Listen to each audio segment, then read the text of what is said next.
A very good morning to all of you. I am Ashutosh D. Verma and I welcome you all in your English learning YouTube channel Pioneer English Villa. Students आज आपको पता है कि आज कौन सा दिन है और आज के दिन क्या होता है। तो आज है फ्राइडे और आज हम एक अल्फ़ाबेटिकल लेटर से कुछ कंसर्न फ्रेसेस वर्ड या सेंटेंस को जानते हैं। अब तक हमने पिछले 3 सेशंस में मैंने 3 सेशंस बोल दिया, 2 सेशंस में एप्पल और बैट के बारे में जान चुके हैं। और जहाँ तक मुझे आपके रिस्पॉन्सेस मिले हैं, आपके कमेंट्स मिले हैं व्हाट्सएप के द्वारा या फिर मेरे ईमेल आईडी पर, वहाँ मुझे इस बात को जानने का मौका मिला कि आप लोगों ने काफ़ी इस सेशन को एंजॉय किया है। तो स्टूडेंट्स, आज के इस सेशन में हम क्या करने जा रहे हैं? हमने A फॉर एप्पल कर लिया है, B फॉर बैट कर लिया है, तो C फॉर व्हाट? वैसे आप लोग तो समझ चुके होंगे, मेरे पीछे बैकग्राउंड में जो मैंने लिखा है तो आप लोग समझ चुके होंगे। तो C फॉर कैट।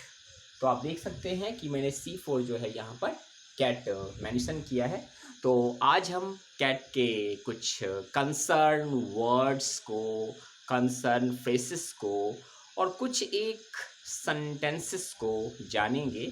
और इनके जानने के बाद मुझे उम्मीद है कि आप लोग अपने लैंग्वेज को थोड़ा सा और बेहतर बनाने की कोशिश ज़रूर करेंगे।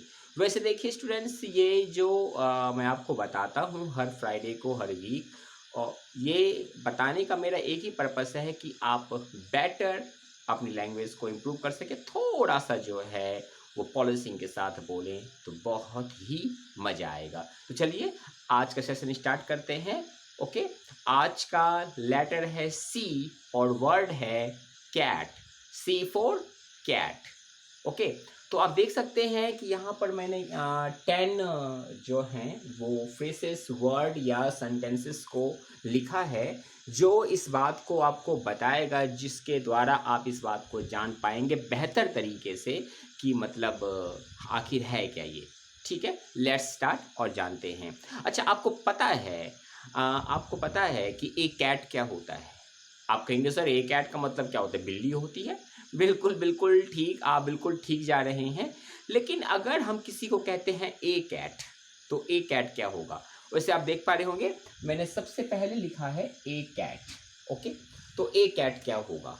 ए कैट, देखिए ए कैट एक फ्रेज है। जब दो महिलाएं, बुरा मत मानिएगा, जब दो महिलाएं आपस में लड़ रही हों, ठीक है, एक दूसरे के बाल खींच रहे हैं, नाखून मार रहे हैं दूसरे को, जैसे आपने फिल्मों में अक्सर देखा होगा, ठीक है, कि जैसे किसी स्लम एरिया में जो है पानी के पीछे, तो ड्रेन के पीछे जो है वो लड़ाइयाँ हो जाती हैं। तो कोई एक दूसरे को जो है नाखून मारते हैं, पंजे मारते हैं, अब मुँह से निकलता है चुड़ैल, तू चुड़ैल है। ठीक है, फिर से कह रहा हूँ आपको मैं कि जब किसी भी फीमेल को गुस्से से अगर एक कैट कहा जाता है, ठीक है, या यू आर अ कैट कहा जाता है, तो इसका हम उसे जो है वो चुड़ैल कह रहे हैं। एक प्रकार का जो है कह सकते हैं कि स्लैंगिश ये वर्ड है। ठीक है, तो यू आर अ कैट अगर आप बोल रहे हैं तो आप ध्यान रखिएगा कि आप किसी फीमेल को, किसी महिला को या किसी भी जो है गर्ल को गुस्से से जो है वो चुड़ैल कह रहे हैं। ठीक है, समझ आ गया आपको? तो एक कैट का होता है, एक कैट मीन्स चुड़ैल। ओके, ये फ्रेसेस है, कैट से कंसर्न फ्रेसेस है। दूसरा हमारे पास आ रहा है एक कॉपी कैट। एक कॉपी कैट, आप देख सकते हैं कि दूसरा आ रहा है एक कॉपी कैट। अब एक कॉपी कैट क्या होता है? कॉपी कैट का होता है नकलची बंदर। सुना ना आपने कि तुम्हें नकल कर रहा है, तुम्हें नकल उतार रहा है, जैसे जैसे मैं कर रहा हूँ या कर रही हो तुम भी कर रहे हो, कर रही हो, तो that is called the copy cat, नकलची बंदर। You are a copy cat, तुम नकलची बंदर हो या दूसरों की नकल करने वाले व्यक्ति हो। Clear to all of you. Third हमारे पास थर्ड जो है वो है कैट्सकार्डल। तीसरा क्या है? कैट्सकार्डल। कैट्सकार्डल। कैट्सकार्डल क्या होता है? कैट्सकार्डल का अर्थ होता है, देखिए सेकंड हमने कॉपी कैट पढ़ लिया, थर्ड हमारा है कैट्सकार्डल। तो कैट्सकार्डल किसे कहते हैं? कैट्सकार्डल क्या होगा?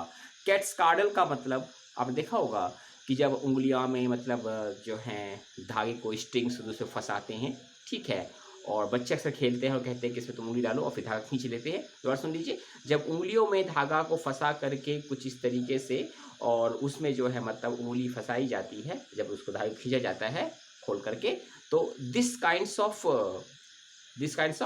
Net formation it's called cat's cradle. मतलब कैटकार्डल क्या होता है?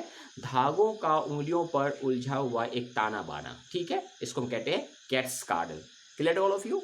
तो कैट्सकार्डल का मतलब होता है, ठीक है, धागों का फंदा जो उंगलियों के ऊपर बनाया जाता है। Clear all of you. That is called the cat's cradle. Next है कैट्सम्यू। कैट्सम्यू समझिएगा। Your performance has been a cat's meow. Your performance has been a cat's mew. Excellent, ठीक है। Cat's mew का मतलब होता है excellent, superb। मतलब किसी की अगर तारीफ कर रहे हैं, किसी के एक्टिविटी की तारीफ कर रहे हैं, परफॉर्मेंस की तारीफ कर रहे हैं, तो अगर cat's mew कहते हैं तो superb, ठीक है, मतलब excellent। Clear all of you? Okay, चलिए हम आगे बढ़ते हैं। आगे हमारा है कैट्स नैप। एक कैट्स नैप। दोपहर का समय है, थोड़ा लंच किया है, चेयर पे बैठे हैं, सोफा पे बैठे हैं, ऑफिस में ही वर्क कर रहे हैं, हल्की सी जो है आंख बंद हो गई फिर खुल गई, ठीक है। Okay, clear. कैट्स म्यू मतलब झपकी लेना, नैप लेना।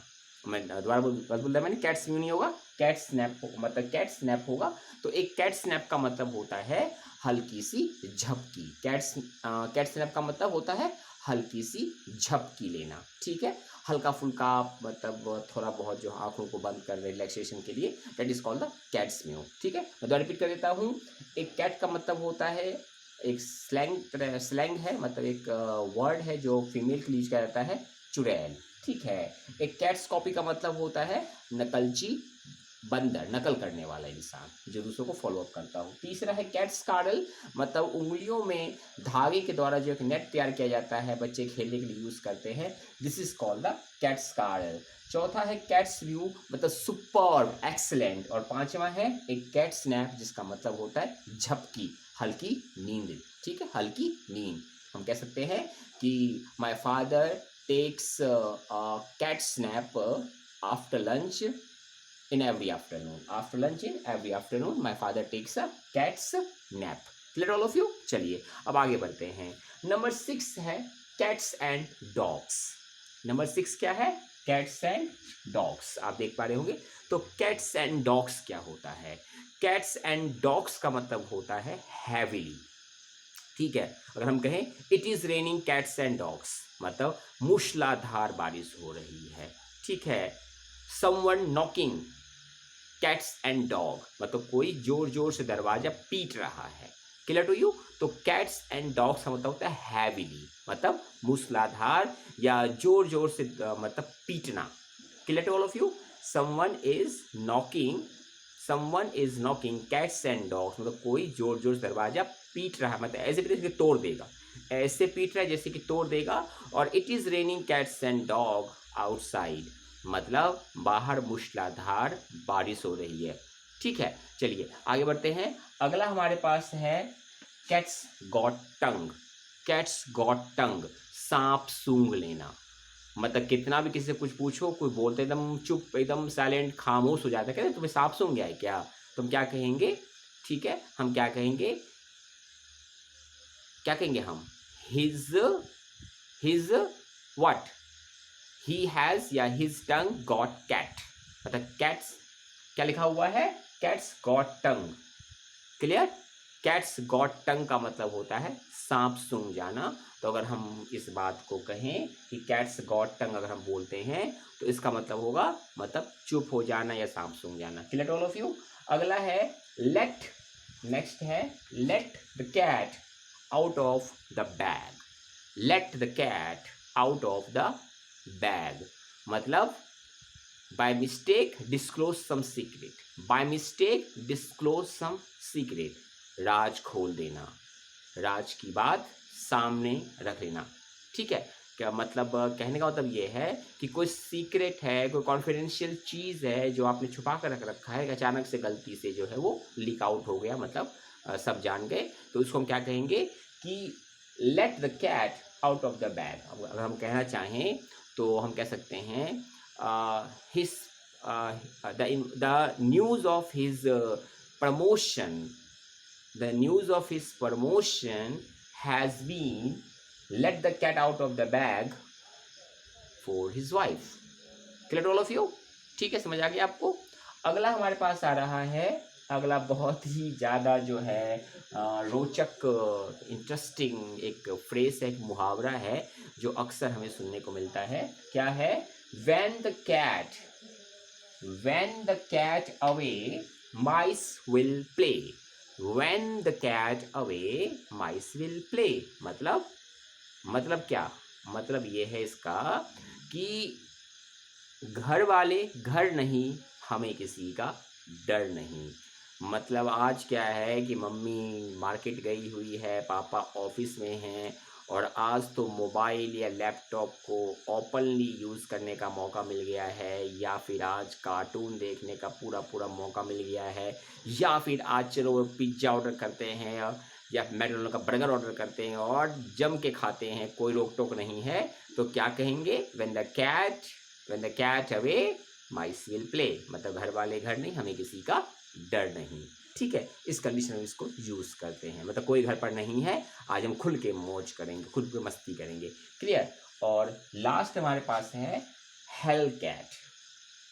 हेल कैट क्या होता है? हेल कैट कहते हैं N ill tempered person, N ill tempered person, मतलब अगर हम हेल कैट की बात कर रहे हैं तो मतलब इल टेम्पर्ड पर्सन जो होते हैं उनके लिए हम इसका यूज़ करते हैं। Clear to all of you? ठीक है, तो हमने जो अगले 5 को जाना है, इसमें पहला है कैट्स एंड डॉग, मतलब हैवीली। दूसरा पास है कैट्स गॉट टंग, मतलब कि है सांप सूंघ जाना। तीसरा है let the cat out of the bag, मतलब अचानक से गलती से राज सबके सामने आ जाना ना। और 9th मतलब 4th है when the cat away mice will play, मतलब जब घर के बॉस, मतलब जब बॉस माने ऑफिस की बात ही करते हैं, अगर ऑफिस में बॉस आज नहीं आए हैं, लेट से आ रहे हैं या कहीं बाहर मीटिंग में गए हुए हैं, तो कैसे काम करेंगे? कर लेंगे यार, हो जाएगा, चलो कोई इशू नहीं है। ठीक है, क्लास से मान लीजिए टीचर ही नहीं है, क्लास फ्री चल रहा है, तो बच्चे खूब इंजॉय करते हैं, खूब चिल्लाना शोर शराबा करना, तो उस कंडीशन में when the cat away mice will play. ठीक है, और लास्ट है हेल कैट, मतलब एन इल टेम्पर्ड पर्सन। तो स्टूडेंट्स, मुझे उम्मीद है कि आप लोगों ने काफ़ी इस चीज़ को समझ लिया होगा। आपको मैं एक बार आप देख सकते हैं। ठीक है, हमने जो इन फ्रेसेस को किया है, ये फ्रेसेस जो है वो काफ़ी ज़्यादा यूज़फुल हो सकते हैं आपके लिए अगर आप इसको यूज़ करते हैं, और मुझे लगता है कि आपको यूज़ करना चाहिए अपने सेंटेंसेस को बेटर बनाने के लिए, अपनी लैंग्वेज को पॉलिश करने के लिए। ये बात और है कि मतलब आप कहेंगे कि अभी तो हमने सीखना ही शुरू किया है, अभी तो हम सीख ही रहे हैं, अभी तो हम बहुत ही मतलब जो हैं लो लेवल पर चल रहे हैं। लेकिन मैं आपको यही कहूँगा कि there is no any level of learning if you are in the right practice, doing at the right step, then you are doing well as perfect, means you are at the cat's mew मतलब excellent, cat's mew मतलब excellent। Okay students, तो चलिए हम मिलते हैं अपनी next class में, next week मिलते हैं, कुछ रोचक और देखते हैं नेक्स्ट लेटर क्या होगा हमारा, उसके साथ हम मिलते हैं और जानते हैं कुछ और interesting facts about letter D. और लेटर क्या होगा वो तो डी होगा कंफर्म, लेकिन वर्ड क्या होगा वो अगली क्लास में, मतलब नेक्स्ट सेशन फ्राइडे को हम जानेंगे। Till then have a great day to all of you. Okay, bye bye and have a good day. Okay, bye.